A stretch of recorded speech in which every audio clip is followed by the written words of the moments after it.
Good afternoon, everyone. Good afternoon. Hi, my name is Bob Slynn, and I lead the Games Partnerships team in EMEA. Thank you all for coming. I know we're late in the day, but I'm really excited to talk to you a little bit about what we've been doing on instant games over the past couple of years, share a little bit about what it looks like to build for success across Facebook, and take you through some of the latest things we've been busy working on. So today I'm going to talk first about our gaming mission, tell you a little bit about instant games, as I mentioned, the journey we've been on, some of the features we're building, and then really spend some more time talking about what do we see, what makes the platform different? Why should you think about building for instant games in addition to or alongside all the other platforms you've been building for? So Facebook's gaming mission. For those who were in the session earlier, it's really all about building the world's gaming communities. And when you think about it through instant games, we're talking about two different types of communities. The community of developers, like yourselves, and really thinking about how do we build that community, help you connect with one another, but obviously more importantly, thinking about all the players out there globally. How can we help you connect with all those players and help those players connect with one another? We also think about all sorts of different types of communities, as you'll see when we think about Facebook more broadly, but in this context, really think about all the players you can reach and how all those players can connect to one another. So, we just announced this last month. We now have 700 million people on Facebook who play games, watch gaming videos, or engage in gaming groups.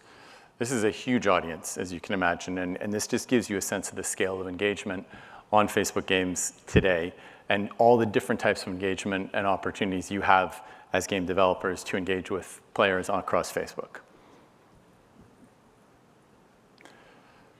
So, instant games. What are instant games? For those, some of you may know about this, some of you may not. We've been working on this for the past couple of years. It all started with HTML5. I've been working on this project since the very beginning, and I remember very clearly we started looking at how could Facebook take a bigger role in the mobile gaming ecosystem. And we started looking at HTML5 games, and we realized the technology had come such a long way, and there was so much potential and so much richness that it made sense to really think about that and think about how could we invest in supporting that ecosystem. Fast forward 2 years, we've built out a platform. It's playable across Facebook and Messenger. By virtue of being HTML5, it's also on iOS, Android, and web. And that allows you as a developer to have this cross-platform frictionless experience. And for players, it's also amazing because you can play regardless of the device you're on. You can connect and continue your gameplay. You can play with your friends, family, and it creates that really rich social context. We have over 7,000 games live now, so there's really something for everyone. So it's really come a long way, and it's an exciting journey that we're on so far. As I mentioned, we first started testing this out, and our first version of the platform rolled out a little bit over 2 years ago. We had, I think, 29 games, if memory serves. And over time, we've learned, we've iterated. You can see on the screen some of the milestones more recently as we've moved forward. We really only opened the platform last March. So you've seen the number of games grow dramatically and exponentially since then.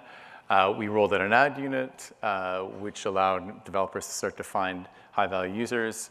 We introduced more types of monetization over time, so now the monetization in the main Facebook app is also comparable to the Messenger app. Big exciting update which rolled out, and we'll talk a bit more about it, is you can also, instant games are now available in groups and on Facebook Lite, so even more people can play instant games. We've continued to iterate on the Messenger experience, and for those who were in the keynotes this morning, you may have noticed that Words with Friends and other games are also playable in Portal. So when you're having those video discussions, chatting with your family across the world, you can also play instant games. So it's another new, exciting surface. So this goes to this mindset of really trying to make instant games available on all the different surfaces that we have, and really making instant games a core part of the social interactions that people have. And then most recently, we rolled out the Facebook Gaming tab. We announced it at GDC, and I'll touch on that in a little bit more detail in 1 minute. So as mentioned, we're really always thinking about new ways to play. So always, as we go forward, you'll start to see the instant games will appear in more and more places, and that's really what we're trying to constantly iterate on. So Gaming tab, as mentioned, rolled out to tens of millions of people in March. So it's been live for about a month. And what we're really focusing on, as you can see, the screen behind you, it's a rich experience it really is designed to be the home for gaming and all things gaming within Facebook. And again, in the instant games environment, really the goal is this becomes the home for all the Facebook family of apps. And you can see there's all sorts of different ways you can engage with instant games. Notifications, updates in the feed. Even as you can see here, you can engage with your instant games gaming group content and then access the game directly. And we're working on expanding this audience over time to more and more highly engaged instant games players. So you should see the audience start to grow and be exposed to more and more players in the coming weeks and months. We're also working on a dedicated gaming app. So this is designed really for high-intent gamers. It's live in 2 markets, in Brazil and the Philippines. And this is really meant for those most engaged gamers for a fully immersive experience. It's early days. We're just testing. We're learning as we go. But again, you can see everything from gaming video to instant games content to gaming groups, all the things you would find in the tab, but in a dedicated, fully branded experience. So we're learning and figuring out what works in this experience as well. This is one of the newest things that we've been testing. We've just started rolling this out to a small group of people. And this is essentially a menu you would find at the end of, after you play an instant game. Imagine you're scrolling through your feed, someone shares an instant game, you click on it, and as the name implies, the game starts to play instantly. What this is trying to do, this menu, is really provide that extra context. So if you've discovered the game as a player, this gives you different ways to actually find the game again. You can add a home screen shortcut. You can share it with your friends.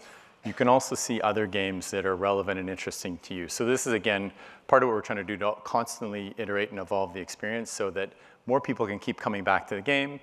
You can improve retention as a developer. And also as a player, you have a sense of all the different types of games and the richness of the platform itself. We're also working on notifications. So we're continuing to iterate and evolve the notification experience, and we're rolling out more and more contextual notifications. So you can see this one at the top, very specific experience. And again, we're really trying to make sure those notifications are as relevant as possible to get more people back into the games. So when your friend sends you something, you know exactly what it is, and you know why you want to come back. And we're going to continue to work on this because notifications are one of the most powerful channels to bring people back into games. And for you as developers, great way to improve retention and engagement in the gaming experience. So you know a little bit about instant games now. If you didn't before, you now know. Hopefully HTML5, you can play across multiple platforms. Next question, who's playing these games? So looking at the demographic, you'll see that we have a broad range of ages playing. We have anyone from 13 to 65 playing instant games. As you can see, the audience is in the 18 to 24, 25 to 34 categories are the biggest. What's sort of surprising in some ways is in those 2 segments, there are more men than women playing. But as you get to the older segments, we start to see more females than men. Overall, though, mixed audience, broad base. And as you might expect, with 7,000 games, we have something for everyone. And we have a very a broad mix of players and types of gameplay. So again, if you're thinking about building games, it's likely there's someone on the platform who'd be interested in playing it. So the key differentiator, what do we think makes the platform different? Why, again, why should you, with all the other platforms out there, why should you start thinking about instant games? What would you build for? As you might expect, social is the key. In a world of Facebook, in a world of playing with your friends, social is really what differentiates the experience. And when we talk about social, you can really see you get 10 times as many players in playing in a social context than playing solo. And this even applies to the top games. Even the top 3 games, you see 10 times as many people on a weekly basis playing in a social context. So really, to take full advantage of the platform, and when you're thinking about what you want to do and the types of games you want to build, it's all about social. It's all about those connections, and that's what we really think makes the platform special. And that's what we've been building towards optimizing since the beginning.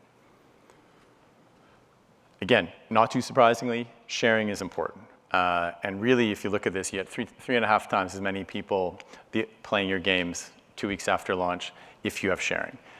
And this is, again, you really, as a developer, think about when you're building the game, what are those moments when you've had a big win, passed a level, played a friend, challenged a friend. Think about how do you incorporate sharing into your game experience, because this is, again, what helps generate that virality, helps generate the growth, and expose your game to a bigger audience.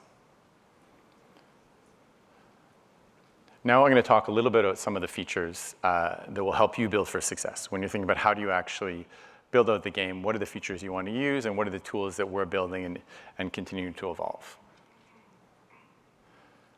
Like any platform, and like any successful platform, we really think about these across 3 different main areas. First, we think about how do you acquire players. First, that's the most important thing. How do you actually start to find players? So we have a bunch of things we're doing to try to help you acquire those players. Then, of course, you want to engage and retain the players. And that, of course, is critical. And then you move on to monetization, which is probably the most important of all. And all this is really wrapped around this sense of community. And both the community within your game and also across the instant games experience, we really want to make sure we're building and fostering an active, passionate gaming community. So when it comes to acquiring players, I touched on sharing. You saw why it's so important. We're continuing to evolve and optimize the experience. First, we're working on making it easier when you actually want to share, or a player wants to share. How do they invite their friends? How do they make it more social? How do they make the actual share flow better? And then equally importantly, once the content's actually been shared into feed, how do we make it easier for someone to engage? And so this is one of the really big benefits of having an HTML5 experience. If someone sees the content in their feed, they just have to tap to play, and all of a sudden the game appears full screen, rich experience. So this is one of the things that we're really starting to see is that conversion is critical. And it really, really, really helps you optimizing the experience. I touched on this. We rolled out our acquisition ads product almost a year ago now, but we've continued to evolve it. It's based on our mobile app ads experience.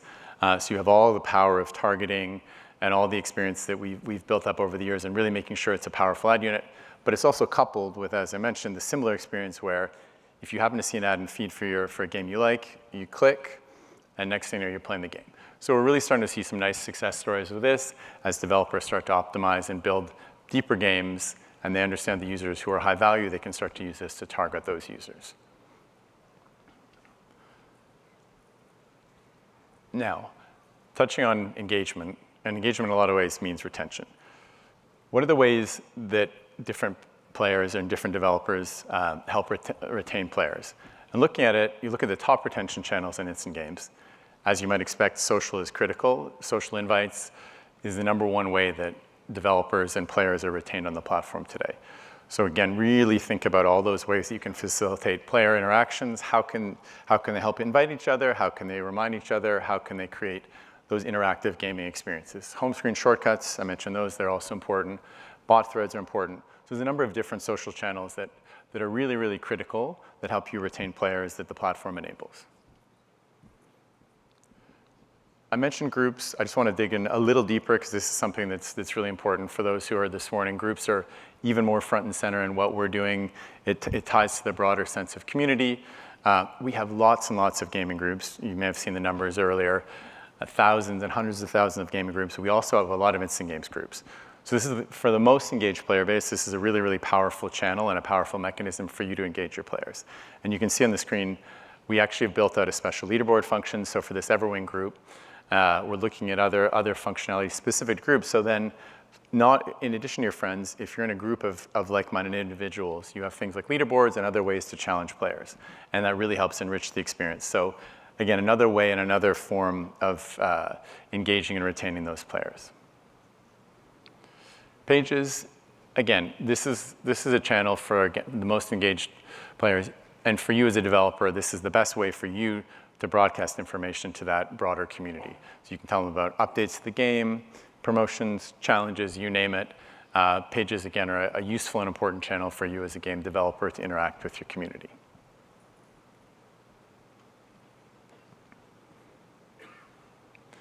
I mentioned these before, but home screen shortcuts are really critical. In a world of instant discoverability, helping people find games, again, is critical. And this is a really, really nice way for you can surface this contextually in the game, and then you can give people the opportunity to add a shortcut to their home screen. Notifications, this is a huge part of how Facebook platform works and hugely important for you as developers. We're continuing to optimize and create more and more specific granular notifications.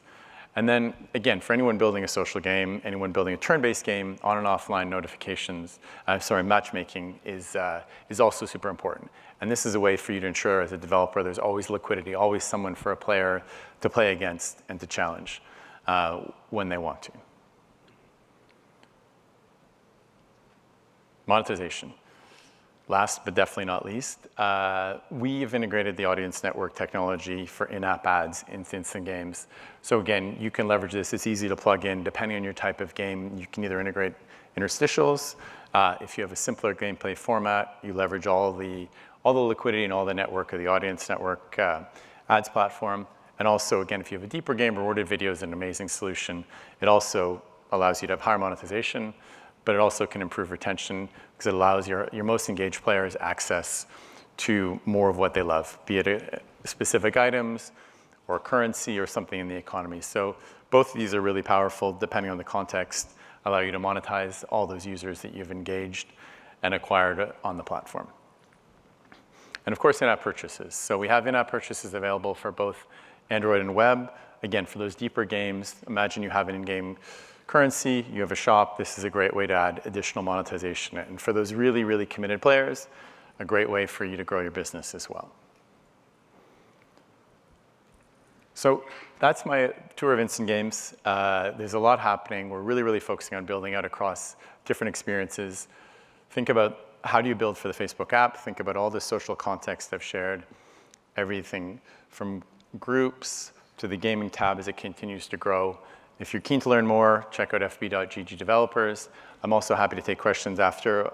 I'll be down to the left of the stage. But thank you very much for your attention. I hope you enjoy the rest of F8.